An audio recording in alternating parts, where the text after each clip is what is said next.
Bismillahirrahmanirrahim. Assalamualaikum warahmatullahi wabarakatuh.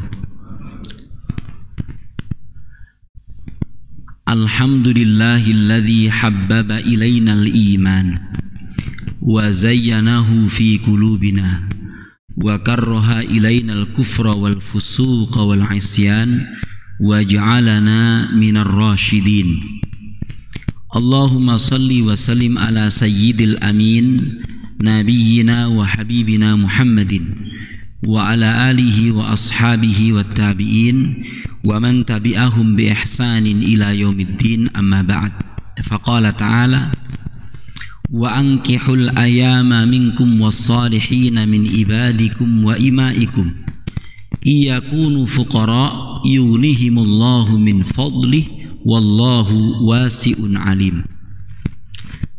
Jamaah sholat duhur yang saya muliakan, alhamdulillah bisa duduk-duduk lagi di masjid yang sejuk ini. Masjidnya orang-orang yang bersungguh-sungguh, mujahidin ini lah sungguh-sungguh apa? Masjidnya orang yang bersungguh-sungguh. Ternyata hadir sebelum azan berkumandang itu enak, Pak. Duduk sejenak sambil menjawab azan itu menyenangkan, enak. Kemudian sempat juga membaca doa antara azan dan iqamat niku enak. Nah, kita punya harapan sabda Rasulullah sallallahu alaihi wasallam, man qala hina yasma'un nida, siapa yang membaca ketika mendengar azan selesai dikumandangkan, Allahumma rabba hadhihi da'wati tammah wassalatil qa'imah ati Muhammadanil wasilata wal fadilah wa ba'athul maqaman mahmudanil ladzi wa'adtah halat lahu syafaati, maka dia orang yang berhak mendapatkan syafaatku. Itu sabda Rasulullah loh, Pak. Para jemaah sekalian, dalam kesempatan kali ini tema pembicaraan kita adalah berencana berkeluarga sama keluarga berencana. Itu judulnya begitu. Loh, ini mengacu kepada buku yang saya rujuk, saya jadikan acuan ke sini. Cuman judulnya keluarga berencana gitu. Di dalam tinjauan mukjizat Al-Quran dan Sunnah. Itu dilalah di bab terakhir di buku yang ketiga, ada 8 buku.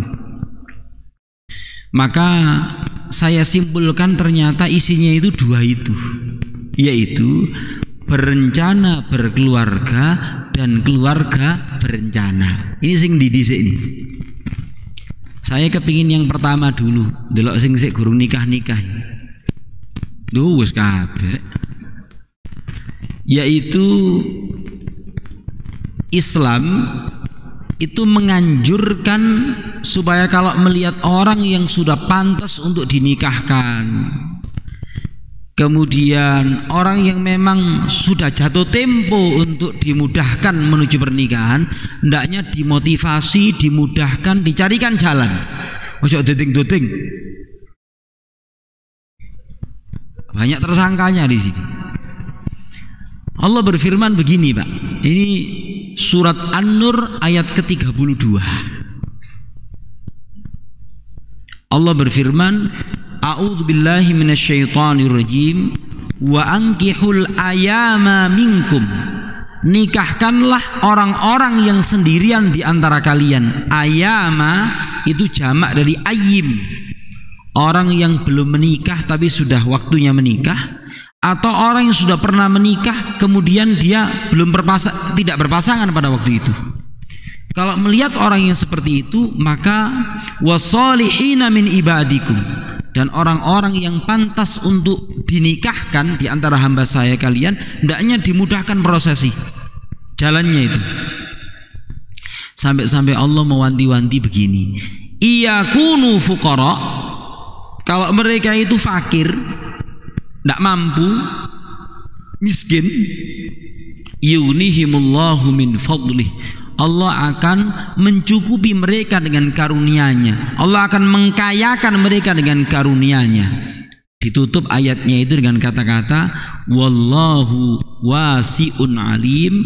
Allah itu maha luas loh karunia-Nya, lagi maha mengetahui kepada siapa karunia itu diberikan. Sono alamati dewi-dewi para jamaah sekalian. Dan salah satu membuka karunia Allah Ta'ala itu adalah jalurnya pernikahan. Loh, kenapa ini kok dikasih judul bagian pertama berencana berkeluarga? Begini loh Pak,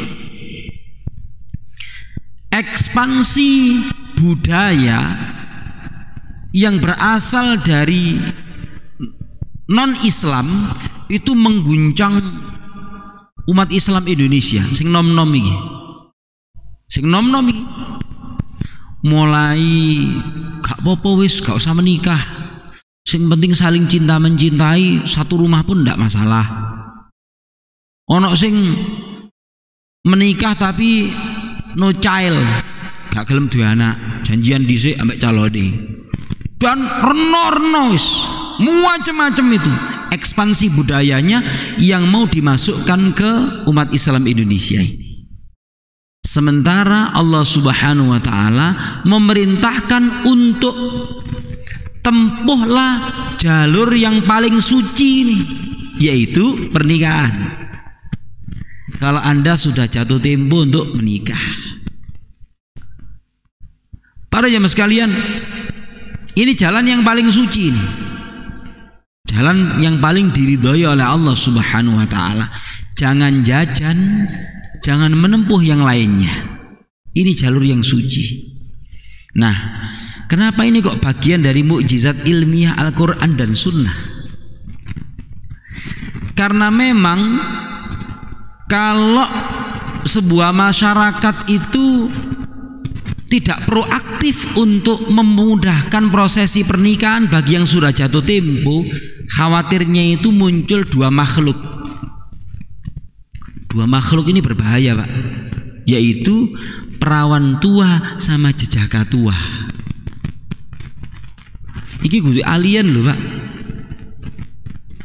Ini kalau jumlahnya itu sudah banyak, itu meledose itu gak enak, bahaya.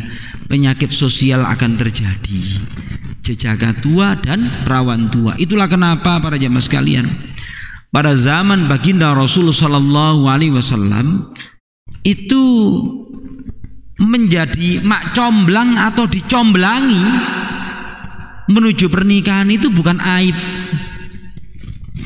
Kalau sekarang itu kan unik ya, dicomblangi itu kayak jatuh nama hamba, gak usah golek dhewe ta. Ada yang begitu.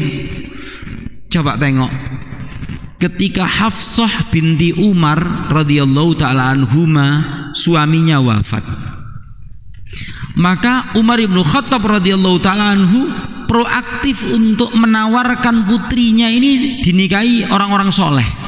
Ditawarkan kepada sahabat Utsman bin Affan, ternyata sahabat Utsman tidak menghendaki. Ditawarkan kepada sahabat Abu Bakar, mikir-mikir dhisik, tidak malu Pak. Bahkan pernikahan baginda Rasulullah Sallallahu Alaihi Wasallam dengan ibunda Khadijah itu jasanya seorang mak comblang namanya Nafisah. Pernikahan Rasulullah dengan Sayyidatina Saudah dan Sayyidatina Aisyah juga mekanismenya ada perantaranya.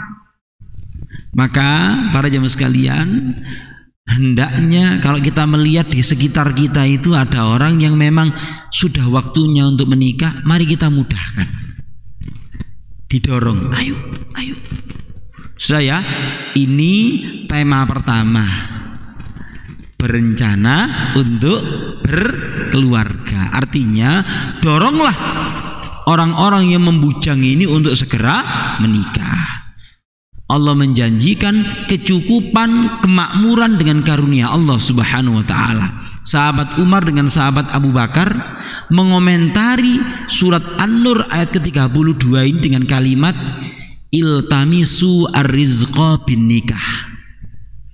Bukalah pintu-pintu rezeki itu dengan pernikahan. Sudah banyak contohnya di sini. iltamisu ar-rizqa bin nikah. Bukalah pintu-pintu rezeki dengan pernikahan. Sudah, ini bagian pertama. Sekarang apa tema kita yang kedua? Keluarga berencana. Gimana ini? Kalau yang dimaksud itu adalah pembatasan kelahiran, lagi sing masalah. Atau takut punya anak, ini masalah. Tapi kalau mengukur kemampuan diri supaya mendapatkan yang lebih berkualitas, karena memang kemampuan kami itu cuma 3 ini tok, it's okay, tidak masalah. Ada apa? Ini kok dipaksa banget? Itu loh. Ini ada udang di balik peyek, jangan-jangan. Para jamaah sekalian, kita tengok ya. Kita tengok. Orang menikah itu salah satunya adalah dalam rangka menjaga nasab, hifdzun nasl, menjaga keturunan dengan cara yang suci. Nabi Muhammad sallallahu alaihi wasallam menganjurkannya begini, tazawwaju alwadudul walud, nikahilah wanita-wanita yang penuh cinta lagi banyak melahirkan anak. Coba diulangi lagi. Gak bahasanya tak puitis kan Pak? Loh, ini Rasulullah yang bersabda begitu. Tazawwaju, nikahilah oleh kalian alwadudul walud, orang yang penuh cinta lagi banyak melahirkan anak. Berarti Rasulullah Shallallahu Alaihi Wasallam menganjurkan, lah iso 2 anak, 2 anak itu cukup, 3 itu lebih dari cukup, 4 itu baik, 5 lebih baik. Iya kan, 2 kan cukup, 3 berarti lebih dari cukup, 4 baik, 5 lebih baik lagi, 6 istimewa. Para jamaah sekalian, Rasulullah kan 6 ya, dengan Ibunda Khadijah radhiyallahu taala anha. Maka ini sebetulnya anjuran gitu, anjuran bahwasanya Rasulullah Shallallahu Alaihi Wasallam menginginkan jumlah umat Islam ini akeh berkualitas, banyak dan berkualitas. Maka